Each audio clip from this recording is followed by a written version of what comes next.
Sir ಮತ್ತೊಂದು example ಕೊಡ್ತೀನಿ ನಾನು ಇದೇ ವಿಷಯಕ್ಕೆ. ಆರೋಗ್ಯವಾಗಿದ್ದೀವಿ ನಾವು, ನನಗೇನೂ ಪ್ರಾಬ್ಲಮ್ ಇಲ್ಲ. ಸೊ ನನಗೆ ಒಂದಷ್ಟು ಕಿಡ್ನಿ ಸಮಸ್ಯೆ ಬರ್ತಾ ಇದೆ. ಬಟ್ ಅದೇ ರೀತಿ ಒಂದಷ್ಟು ಬ್ಯಾಡ್ ಹ್ಯಾಬಿಟ್ಸ್ ಇದೆ. ನನ್ನ ಅಪೋಸಿಟ್ ಯಾರೋ ಇರ್ತಾರೆ, ಅವರು ನನ್ನ ಏಜೇ ಇರ್ತಾರೆ, ಬಟ್ ಅವ್ರು ಚೆನ್ನಾಗಿದ್ದಾರೆ. ಸೊ ಇಲ್ಲಿ ನನಗೇನು ಪ್ರಾಬ್ಲಮ್ ಆಗಿರ್ಬೋದು, ಅವ್ರಿಗೇನು ಪ್ರಾಬ್ಲಮ್ ಆಗಿರ್ಬೋದು. ಅಂದ್ರೆ ನಿಮ್ಗೆ ಅನ್ಸುತ್ತೆ ನೀವು ಆರೋಗ್ಯವಾಗಿದ್ದೀರಾ, ಸರ್ ಬಟ್ ಯು ಫೀಲ್ ನೀವು ನಾನು ಆರೋಗ್ಯ ಆರೋಗ್ಯವಾಗಿದ್ದೀನಿ. ಬಟ್ ನಿಮ್ ಕಾಯ್ದು ಕಿಡ್ನಿ ಕಾಯಿಲೆ ಇದೆ. ಕಿಡ್ನಿ ಪ್ರಾಬ್ಲಮ್ ಬರ್ತಾ ಇದೆ ನನಗೆ.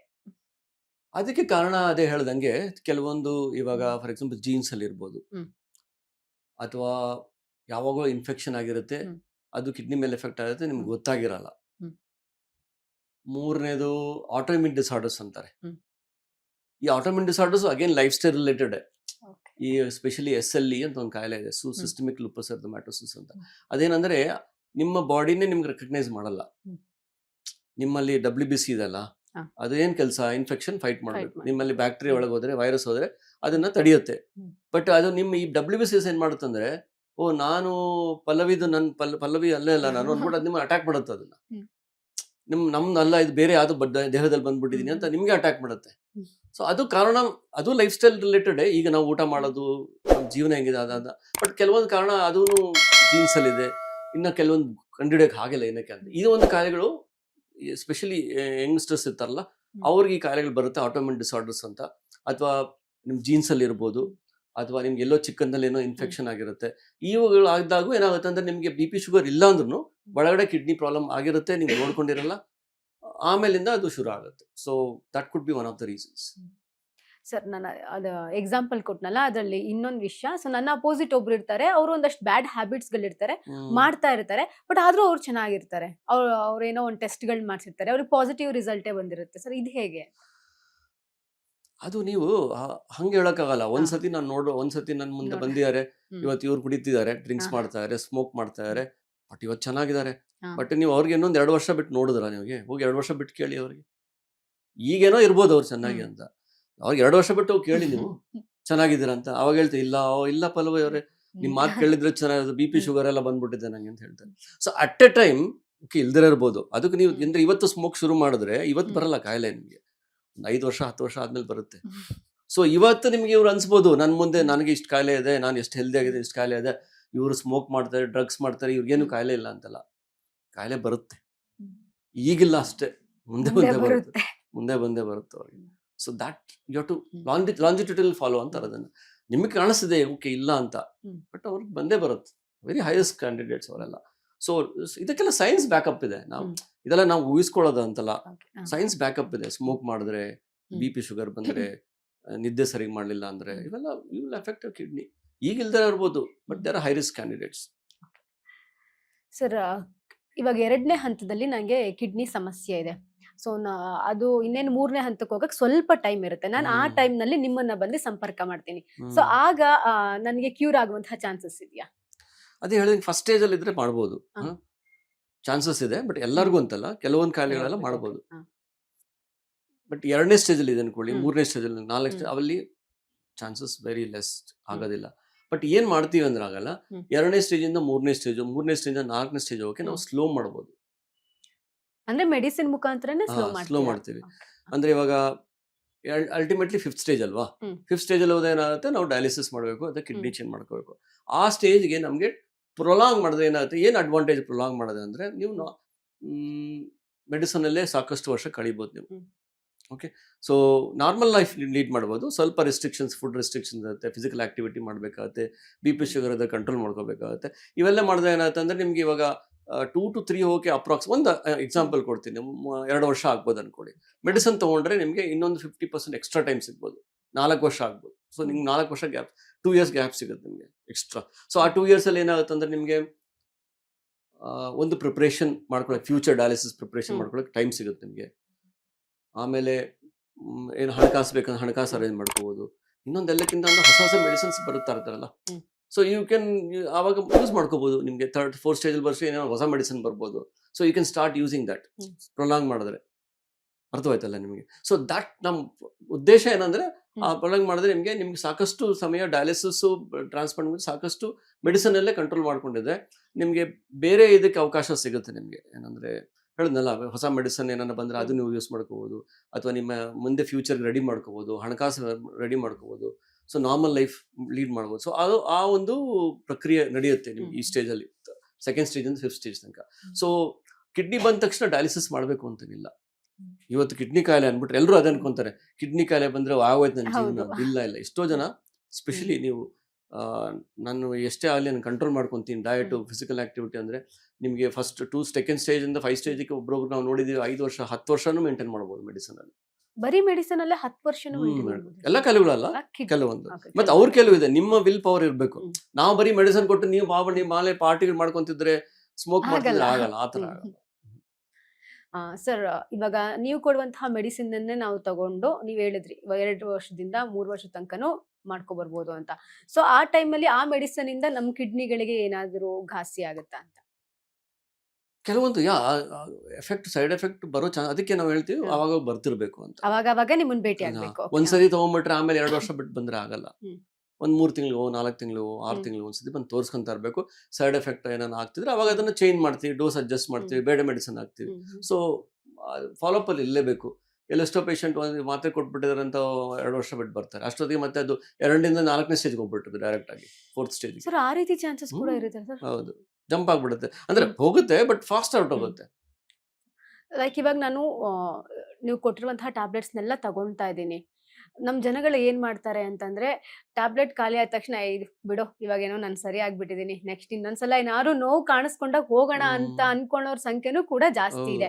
ಸೊ ಅಂತವ್ರಿಗೆ ಏನ್ ಹೇಳ್ತೀರಾ? ಅದೇ ಮುಂಚೆ ಹೇಳ್ದಂಗೆ, ಒಂದು in your hand how to no.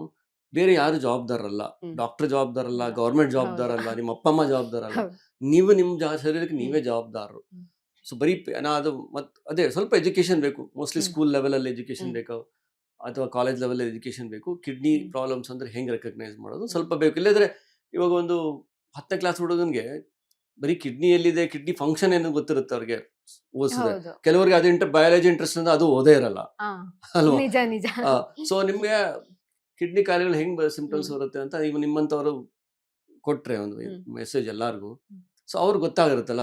So ಒಂಥರ ಸಿಂಪ್ಟಮ್ಸ್ ಗೊತ್ತಾಗ, ಅಥವಾ ನೀವು ಇದು ರಿಸ್ಕ್ ಫ್ಯಾಕ್ಟರ್ಸ್ ಎಲ್ಲ ಇದೆಲ್ಲ ನೀವು ಹೇಳಿದ ರೆಡ್ ಫ್ಲಾಗ್, BP, ಶುಗರ್ ಅಂತ ಅವ್ರು ಬಂದಾಗ ಅವರು ತಕ್ಷಣ ಏನಂತಾರೆ ಎಚ್ಚೆತ್ಕೊಂಡು ಅದನ್ನ ಟ್ರೀಟ್ಮೆಂಟ್ ತಗೊಂಡ್ರೆ ಆಗುತ್ತೆ. ಪ್ಲಸ್ ಸೆಲ್ಫ್ ಮೆಡಿಕೇಶನ್ ಮಾಡಬಾರ್ದು.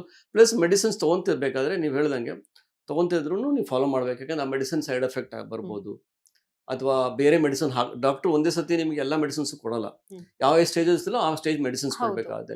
2nd ಸ್ಟೇಜಲ್ಲಿ ಇದ್ದಾಗ ಒಂಥರ ಮೆಡಿಸಿನ್ಸ್ ಕೊಡ್ತೀವಿ, 3rd ಸ್ಟೇಜ್ ಇದ್ದಾಗ ಮೆಡಿಸಿನ್ಸ್ ಕೊಡ್ತೀವಿ. ಸೊ ಕೆಲವರು ಏನು ಅನ್ಕೊಂಡ್ಬಿಡ್ತಾರೋ 2nd ಸ್ಟೇಜ್ ಮೆಡಿಸಿನ್ ಕೊಡಿ, ಇದನ್ನೇ ನಾವು ಲೈಫ್ ಲಾಂಗ್ ತಗೋಬಹುದು, ಹಂಗಲ್ಲ. ಸೊ ಸ್ಟೇಜ್ ಮೇಲೆ ಅದು ಮೆಡಿಸಿನ್ಸ್ ಬೇರೆ ಚೇಂಜ್ ಆಗ್ತಿರುತ್ತೆ. ಸೊ ಒಂದ್ಸತಿ ಮೆಡಿಸಿನ್ ತಗೊಂಡು ಮನೇಲಿ ಕೂತ್ಕೊಂಡ್ರೆ ಅದು ಇಟ್ ವೋಂಟ್ ಸಾಲ್ವ್. ಸರ್, ಇವಾಗ 5th ಸ್ಟೇಜಿಗೆ ಬಂದ್ಬಿಟ್ಟಿದೆ ಆಲ್ರೆಡಿ. ನನ್ನ ಒಂದು ಕಿಡ್ನಿ ಚೆನ್ನಾಗಿದೆ, ಇನ್ನೊಂದು ಕಿಡ್ನಿ ಚೆನ್ನಾಗಿಲ್ಲ. ಸೊ ಒಂದು ಕಿಡ್ನಿ ಡ್ಯಾಮೇಜ್ ಆಗೋಗ್ಬಿಟ್ಟಿದೆ ಆಲ್ರೆಡಿ. ಸೊ ನಾನು ಬರೀ ಒಂದು ಕಿಡ್ನಿಯಿಂದನೇ ಜೀವನ ಸಾಗಿಸಬಹುದಾ? ಫಸ್ಟ್ ಆಫ್ ಆಲ್ ಇದು ಏನಂತಾರೆ, ಕ್ವಶನ್ ಅಪ್ರೋಪ್ರಿಯೇಟ್ ಇಲ್ಲ. ಯಾಕಂದ್ರೆ ನಿಮ್ಗೆ ಫೇಲ್ ಆಗ್ಬೇಕು ಅಂದ್ರೆ, ಕಿಡ್ನಿ ಫೇಲ್ ಆಗ್ಬೇಕು ಅಂದ್ರೆ 2 ಕಿಡ್ನಿ ಫೇಲ್ ಆಗ್ಬೇಕು. ಅಂದ್ರೆ at A time 2 kidney fail ಆಗುತ್ತೆ. 2 ಕಿಡ್ನಿ ಒಟ್ಟಿಗೆ ಕೆಲಸ ಮಾಡುತ್ತೆ.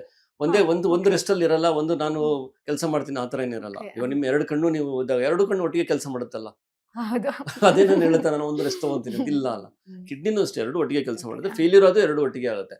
ಒಂದು ಕಿಡ್ನಿ ಯಾವ ಫೇಲ್ಯೂರ್ ಆಗುತ್ತೆ ಅಂದ್ರೆ, ಒಂದು ಕಡೆ ಪ್ರಾಬ್ಲಮ್, ಒಂದು ಕಡೆ ಸ್ಟೋನ್ ಇದೆ, ಅವಾಗ ಒಂದು ಕಿಡ್ನಿ ಪ್ರಾಬ್ಲಮ್ ಬರುತ್ತೆ. ಬಟ್ ಫೇಲ್ಯೂರ್ ಆಗಿ ಶುರು ಮಾಡಿದ್ರೆ 2 ಕಿಡ್ನಿ ಫೇಲ್ಯೂರ್ ಆಗಿರುತ್ತೆ, 2 ಎಫೆಕ್ಟ್ ಆಗಿರುತ್ತೆ. ಒಟ್ಟು ನಾನು ಒಂದ್ಸತಿ ಆಗ್ತೀನಿ, ನೀನೊಂದ್ಸತಿ ಆಗ್ತಾ ಅಥವಾ ಮಾತಾಡ್ಕೊಳಲ್ಲ. ಸೊ 2 ಒಟ್ಟಿಗೆ ಆಗಿರುತ್ತೆ. ಯಾವ ಫೇಲ್ಯೂರ್ ಅಂತ ಹೇಳಿದ್ರೆ 2 ಕಿಡ್ನಿ ಎಫೆಕ್ಟ್ ಆಗಿದೆ ಅಂತ ಅರ್ಥ. ಸೊ ಆ ಥರ ಚಾನ್ಸೇ ಇಲ್ಲ. ಯಾವಾಗ 2 ಕಿಡ್ನಿ ಫೇಲ್ಯೂರ್ ಆದರೂ, ಬಟ್ ಕಿಡ್ನಿ ಅಕಸ್ಮಾತ್ ಚೇಂಜ್ ಮಾಡಬೇಕಂದ್ರೆ 1 ಕಿಡ್ನಿ ಸಾಕು. ಓಕೆ, 2 ಕಿಡ್ನಿ ಹಾಕಬೇಕಾಗಿಲ್ಲ. ಯಾಕಂದರೆ ಈ ಒಂದು ಎಲ್ಲಿಂದ ಬಂತಂದರೆ, ಎಷ್ಟೋ ಜನ ಹುಟ್ಟಬೇಕಾದ್ರೆ 1 ಕಿಡ್ನಿ ಇರುತ್ತೆ. Okay, single kidney by birth ಅಂತ ಹೇಳ್ತೀವಿ ಅದನ್ನ. ಆ ಥರವರು ನಾರ್ಮಲ್ ಆಗಿ ಜೀವನ ಸಾಗಿಸ್ತಾರೆ. ಅವರು 80 ವರ್ಷ 90 ವರ್ಷ ಎಲ್ಲ ಬದುಕ್ತಾರೆ. ಸೊ ಹಂಗಿರ್ಬೇಕಾದ್ರೆ ಅದಕ್ಕೋಸ್ಕರ ಆ ಒಂದು ಪ್ರಿನ್ಸಿಪಲ್ ಇಟ್ಕೊಂಡೆ ನಾವು ಇವಾಗ ಕಿಡ್ನಿ ಡೊನೇಟ್ ಮಾಡಬೇಕಾದ್ರೆ ಫ್ಯಾಮಿಲಿ ಮೆಂಬರ್ಸ್ಗೆ ನೀವು 1 ಕಿಡ್ನಿ ಕೊಡಿ, ಏನೂ ಆಗಲ್ಲ ಅಂತ ಹೇಳ್ತೀವಿ. ಯಾಕಂದ್ರೆ 1 ಕಿಡ್ನಿ ಸಾಕು. ಓಕೆ, ಬಟ್ ಫೇಲ್ಯೂರ್ ಆಗಬೇಕಾದ್ರೆ 2 ಕಿಡ್ನಿನೂ ಫೇಲ್ಯೂರ್ ಆಗುತ್ತೆ, ಒಟ್ಟಿಗೆ ಆಗುತ್ತೆ, ಒಂದೊಂದೇ ಆಗಲ್ಲ. ಸೊ ನೀವು ಹೇಳಿದ ಕ್ವಶನ್ಗೆ ನಾವು 1 ಕಿಡ್ನಿ ಫೇಲ್ಯೂರ್ ಆಗಿದ್ರೆ 1 ಕಿಡ್ನಿ ಚೆನ್ನಾಗಿದ್ರೆ ನೀವು ಚೆನ್ನಾಗೇ ಇರ್ತೀರಾ. 1 ಕಿಡ್ನಿ ಕೆಲಸ ಮಾಡ್ತಿದ್ರೆ ಇನ್ನೊಂದು ಕಿಡ್ನಿ ಕೆಲಸ ಮಾಡ್ತಿದ್ರೆ ಆ ಒಂದು ಓಕೆ ಫೇಲ್ಯೂರ್ ಆಗ್ಬಿಟ್ಟು ಒಳಗಡೆ ಇರುತ್ತೆ ಅಷ್ಟೇ, ಅದು ಏನು ಮಾಡಲ್ಲ, ತೊಂದರೆ ಕೊಡಲ್ಲ ನಿಮಗೆ. ಇನ್ನೊಂದು ಕಿಡ್ನಿ ನಡ್ಕೊಂತಿರುತ್ತಲ್ಲ, ನಿಮ್ಗೇನು ಅದು ಫೇಲ್ಯೂರ್ ಆಗಲ್ಲ, ನಿಮ್ಗೇನು ಏನು ಮಾಡ್ಬೇಕಾಗಿಲ್ಲ, ಜಸ್ಟ್ ಒಂದು ರೆಗ್ಯುಲರ್ ಚೆಕಪ್ ಮಾಡ್ಕೊಂತಿರ್ಬೇಕು ಅಷ್ಟೇ. ಅಂದ್ರೆ ನಮ್ಮ ಬಾಡಿನಲ್ಲಿರುವಂತಹ ಫಂಕ್ಷನ್ಸ್ ನ ಅಂದ್ರೆ ಡಿವೈಡ್ ಆಗಲ್ವಾ ಸರ್ 2 ಕಿಡ್ನಿಗಳಿಗೂ? ಡಿವೈಡ್ ಅಂತಲ್ಲ, ಯು ಕ್ಯಾನ್ ಸೇ ಓಕೆ, ಎರಡು ಕೆಲಸ ಮಾಡುತ್ತೆ, Okay, ಬರ್ಡನ್ ಹಾ. ತಗೊಳುತ್ತೆ, ಹ್ಮ್. 50% ಇಲ್ಲಿ 50% ಅಲ್ಲಿ. ಹ್ಮ್. ಬಟ್ ಯಾವಾಗ ಒಂದು ಕಿಡ್ನಿ ಫೇಲಿಯರ್ ಆಗುತ್ತೆ, ಇನ್ನೊಂದು ಕಿಡ್ನಿ ತಗೊಳ್ಳೋದು 100% ತಗೊಳ್ಳೋದು ಲೋಡ್. ಅಂದ್ರೆ ನಮ್ಗೆ ಅದರಿಂದ ಏನು ಪ್ರಾಬ್ಲಮ್ ಆಗಲ್ಲ, ಅಂದ್ರೆ ನಾರ್ಮಲ್ ಆಗಿ ಇರಬಹುದು. ಅದರಿಂದ ಪ್ರಾಬ್ಲಮ್ ಏನೂ ಆಗಲ್ಲ, ಹಾ. ಪ್ರೊವೈಡೆಡ್ ನೀವು ಬೇರೆ ಕಾಯಿಲೆ ಬರೋದಂಗೆ ನೋಡ್ಕೋಬೇಕು. ಈ ಒಂದು ಕಿಡ್ನಿ ಇದೆ ಹ್ಮ್. ಅಲ್ವಾ, ನೀವು ಅದ್ರ ಜೊತೆ ಸ್ಮೋಕ್ ಮಾಡ್ತಿರ್ತೀರಾ, BP ಶುಗರ್ ಬರ್ಸ್ಕೊಂತೀರಾ, ನೀವು ತೂಕ ಹೆಚ್ಚು, ಆವಾಗ ಈ ಕಿಡ್ನಿಗೆ ಮುಂಚೆನೆ ಈ ಕಿಡ್ನಿ ಹೋಗಿದೆ ಅಂತ ಪಾಪ ಅದು ಕೆಲಸ ಮಾಡ್ತಿದೆ, ಹ್ಮ್. ನನ್ನ ಬ್ರದರು ಕೆಲಸ ಮಾಡ್ತಿದೆ ಅಂದ್ಬಿಟ್ಟು ಅವ್ನು ಎಕ್ಸ್ಟ್ರಾ ಕೆಲಸ Okay, ಮಾಡ್ತಾನೆ. ಹಾ. ನೀವು ಅದ್ರ ಜೊತೆ ಮೇಲೆ ಅವನಿಗೆ ಹ್ಮ್. ಫ್ರೆಂಡ್ಸ್ ಎಲ್ಲ ಕೂಡಿಸ್ಬಿಟ್ರೆ, ಈ ಫ್ರೆಂಡ್ಸ್ ಎಲ್ಲ ಹಾ. ಸ್ಮೋಕಿಂಗ್ ಫ್ರೆಂಡ್ ಅವರೆಲ್ಲ ಕೂಡಿಸಿದ್ರೆ ಅವನು ಕುತ್ಕೊಂತಾನ, ಆಮೇಲೆ ಅವ್ನು ಫೇಲ್ಯೂರ್ ಆಗ್ತಾನೆ. ಅವನು ಹೋಗ್ಬಿಡ್ತಾನೆ. ಅವಾಗ ಎರಡು ಫೇಲ್ ಆದಾಗ ಅವಾಗ ನಿಮ್ ಸಿಂಪ್ಟಮ್ಸ್ ಶುರು ಆಗುತ್ತೆ. ಸರ್ 2 ಕಿಡ್ನಿನೂ ಫೇಲ್ಯೂರ್ ಆಗ್ತಾ ಬರ್ತಾ ಇದೆ, ಇನ್ನೊಂದು ಸ್ವಲ್ಪ ಇದ್ರಲ್ಲಿದೆ. ಸೊ ನನಗೇನ್ ಬಾಡಿನಲ್ಲಿ ಸಿಂಪ್ಟಮ್ಸ್? ಯೂಶುವಲ್ ಅದೇ ಹೇಳಿದ್ನಲ್ಲ, 80% ಸಿಂಪ್ಟಮ್ ಫೇಲ್ಯೂರ್ ಆದ್ರೆ 80 to 90% ಸಿಂಪ್ಟಮ್ಸ್ ಬರೋದು. ಕಾಲು ಉದ್ಕೊಳ್ಳುತ್ತೆ, ಹಶುವಾಗಲ್ಲ, ಕಾನ್ಸಂಟ್ರೇಟ್ ಮಾಡೋಕ್ಕಾಗಲ್ಲ, ನಿದ್ದೆ ಸರಿಗೆ ಬರೋದಿಲ್ಲ, ಓಡಾಡೋಕ್ಕೆ ಸುಸ್ತಾಗುತ್ತೆ. ಸೊ ಈ ಥರ ಹಲವಾರು ಒಂದರ ತಿಳ್ಕೊಳ್ಳಿ, ಕಿಡ್ನಿ ಕ್ಲೀನ್ ಮಾಡೋದು ಎಲ್ಲ ಪೂರ್ತಿ ಬಾಡಿ ಕ್ಲೀನ್ ಮಾಡುತ್ತೆ. ಸೊ ವೇಸ್ಟ್ ತುಂಬಿಕೊಂಡ್ರೆ ಯಾವ ಅಂಗ ಎಫೆಕ್ಟ್ ಆಗುತ್ತೆ? ಎಲ್ಲ ಅಂಗಗಳು ಎಫೆಕ್ಟ್ ಆಗುತ್ತೆ. ಎಲ್ಲ ಅಂಗಗಳು ಎಫೆಕ್ಟ್ ಅಂದ್ರೆ ಆ ಅಂಗಗಳಿಗೆ ಎಲ್ಲ ಒಂದೊಂದು ಸಿಂಪ್ಟಮ್ ಕೊಡುತ್ತೆ. ಫಾರ್ ಎಕ್ಸಾಂಪಲ್ ತಲೆನೋವು ಬರೋಕ್ಕೆ ಶುರು ಆಗುತ್ತೆ, ಕಣ್ಣು ಸರಿ ಮಂಜಂಕ ಆಗುತ್ತೆ, ಹಶು ಆಗಲ್ಲ, ಉಬ್ಸ ಬರುತ್ತೆ, ಎದೆ ನೋವು ಬರೋ ಚಾನ್ಸಸ್ ಇರುತ್ತೆ. ಎಲ್ಲ ಅಂಗಗಳಿಗೂ ಸಿಂಪ್ಟಮ್ಸ್ ಬರುತ್ತೆ. ಹಾಗೆ ಒಂದೇ ಸಿಂಪ್ಟಮ್ ಅಂತಲ್ಲ.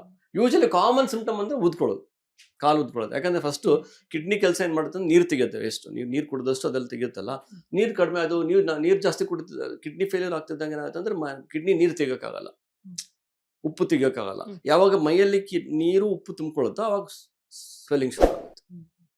ಅಂದ್ರೆ ಕಿಡ್ನಿಗಳು ನಮ್ಮ ಅಮ್ಮಂದಿರ್ತಾರ 24 ಗಂಟೆನೂ ಹೌದು, ಕೆಲಸ silent ಮಾಡ್ತಾನೆ ಪಾಪ. ಇರೋದು. ಸೈಲೆಂಟ್ ಆಗಿರುತ್ತೆ, ಏನು ಅನ್ನಲ್ಲ, ಏನು ತೊಂದರೆನೂ ಕೊಡಲ್ಲ, ಒಳಗಡೆನೆ ಕೆಲಸ ಮಾಡ್ತಿರುತ್ತೆ. ಬಟ್ ತೊಂದರೆ ಆದ್ರೂ ಸೈಲೆಂಟ್ ಆಗಿ ಹೊರಟೋಗುತ್ತಾವ. ಅದೇ ಬಂದಿರೋದು ಪ್ರಾಬ್ಲಮ್. ತಾಯಂದ್ರ ತರಾನೇ, ಬಟ್ ತಾಯಂದ್ರನೂ ಒಂದ್ಸತಿ ಕೋಪ ಮಾಡ್ಕೊಂತಾರೆ, ಪಾಪ ಕಿಡ್ನಿ ಕೋಪ ಮಾಡ್ಕೊಳಕ್ ಆಗಲ್ಲ. ಸರ್ ಅದು ಕೋಪ ಮಾಡ್ಕೊಂಡ್ರು ಹೆಂಗೆ ರಿಯಾಕ್ಟ್ ಮಾಡುತ್ತೆ ಸರ್? ಅದೇ ಅದು ರಿಯಾಕ್ಟ್ ಮಾಡೋಷ್ಟೊತ್ತಿಗೆ ತುಂಬಾ ಲೇಟ್ ಆಗ್ಬಿಟ್ಟಿರುತ್ತೆ, ಅನ್ಫಾರ್ಚುನೇಟ್. ಅದು ಇಟ್ಸ್ ಗುಡ್ ಥಿಂಗ್ ಅನಾಲಜಿ. ಕಿಡ್ನಿಗೂ ಅಮ್ಮನಿಗೆ ಇಬ್ರು ಸೈಲೆಂಟ್ ಅಲ್ಲ, ಸೈಲೆಂಟ್ ಆಗಿರ್ತಾರೆ, ಸೈಲೆಂಟ್ ಆಗಿ ಸಹಿಸ್ಕೊಂತಾರೆ ಮನೇಲಿ. ಎಲ್ಲಾರ ಕೋಪಗಳನ್ನು ಸಹಿಸ್ಕೊಂಡು ಕೆಲಸ ಮಾಡ್ತಾರೆ. ಇದು ಅಷ್ಟೇ. ಲೇಟೆಸ್ಟ್ ಹಾಗೂ ಇಂಟ್ರೆಸ್ಟಿಂಗ್ ಸುದ್ದಿಗಳಿಗಾಗಿ ಬಾಸ್ ಟಿವಿ ಕನ್ನಡ ಚಾನೆಲ್ನ ಸಬ್ಸ್ಕ್ರೈಬ್ ಮಾಡಿ. ಹಾಗೆಯೇ ಬೆಲ್ ಐಕಾನ್ ಪ್ರೆಸ್ ಮಾಡಿ. ಇದರ ಜೊತೆಗೆ ಫೇಸ್ಬುಕ್, ಇನ್ಸ್ಟಾಗ್ರಾಮ್, ಎಕ್ಸ್ ನಲ್ಲೂ ಮಿಸ್ ಮಾಡದೆ ಫಾಲೋ ಮಾಡಿ.